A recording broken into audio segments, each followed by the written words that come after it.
All right, so while we talk about something that's related to that, because if we want to talk about manufacturing or the real sector, then we obviously have to talk about power. That's what we're going to talk about next, but that will be for our viewers on our other platforms apart from the DSTV. For our DSTV viewers, we hand you to Anambra State there, where there's the commissioning of the Solution Hospital Oroko project.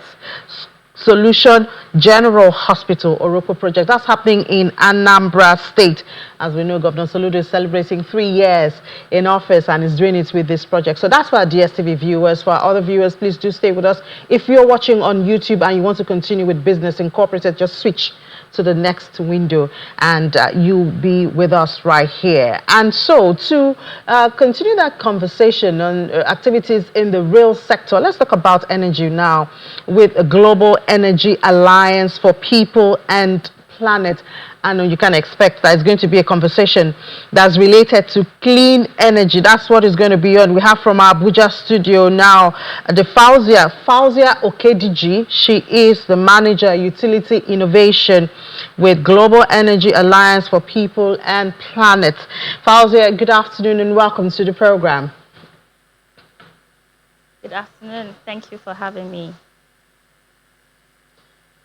All right. So, yeah, we're talking about real sector, and we know that energy is a major one, but it does seem at this time where renewable energy obviously is in focus, even, in spite of all that's happening, they're supposed to discourage that. But when you talk about renewable energy in Nigeria, it seems you shouldn't talk about it in the commercial quantity or in the commercial usage because of the cost.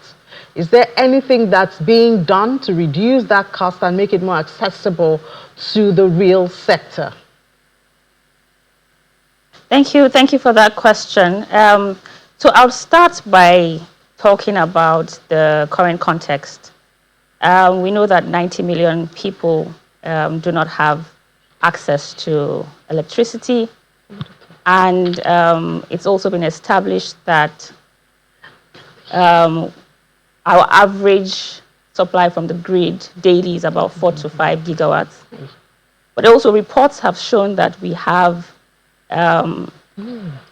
usage of diesel and petrol gensets that amounts to about 60 gigawatts. So it's 12 times the size and the capacity of what we're getting from the grid. So there's a significant energy access gap that is existing. But also importantly, a large portion of the population that do not have reliable electricity. So the conversation is around how do we fill this gap and address the reliability issues, even for those that are connected to the grid. And what we are currently looking at is distributed renewable energy. Now, when we talk about costs, we see this model and this solution as a cost-effective approach to closing that access gap. And what do DREs mean, as it's usually known, is basically supply and demand in the same location. So it eliminates the need for extensive transmission grids. So already that allows the cost to be lowered as compared to larger scale grid-connected solutions. So what we're now looking at is, or rather what we should be thinking around is, how do we leverage these natural resources, that's the renewable energy? How do we also leverage the global momentum with falling prices of these technologies, because solar PV panels and batteries have been declining in terms of price? And then importantly, how do we also leverage diverse expertise and partnerships to be able to address this interwoven challenge around energy security and reliability? And that's where we have, as the Global Energy Alliance for People and Planet, been piloting these DRE models. We've seen them to be modular in nature, and that makes them flexible. So it allows for that ease of installation. It allows for that quick deployment. Secondly, it's also applicable to remote areas as well as grid-connected areas. And what we're seeing is that the those deployed and those deployed within utility areas, that's the interconnected mini grids, is proving to be a compelling opportunity to reduce the costs of energy for consumers. It's also helping to reduce reliance on the grid, and also importantly, reduce reliance on diesel and petrol gensets. So this is a model that in the past 3 years we have been piloting, and very recently an IMG project that is called Interconnected Mini Grid Project was commissioned two weeks ago, and that's where you have the DRE solution, distributed renewable solution, basically augmenting power from the grid. And that essentially means solar PV panels and batteries integrated in utility networks.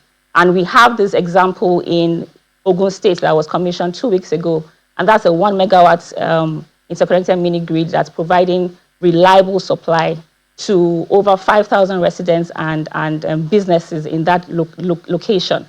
And it's a result, I'll probably just add that it's a result of very creative partnerships. So it was developed by the private sector, that's Darwin Coast, in partnership with the local utility, Ikeja Electric, and this is the first of its kind in Ikeja Electric jurisdiction, and as well as with the community, and supported by GIAP with our partners, Olon and RMI. So I would say that when we think about the cost aspect, this is proving to be a cost-effective solution that can change the game for improving reliable supply in Nigeria. Yeah, well, it sounds interesting, I have to tell you, Fausia.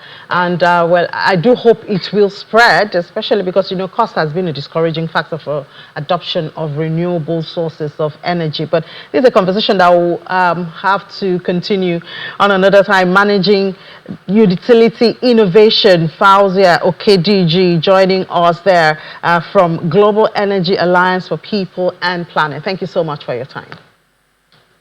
Thank you very much for having me.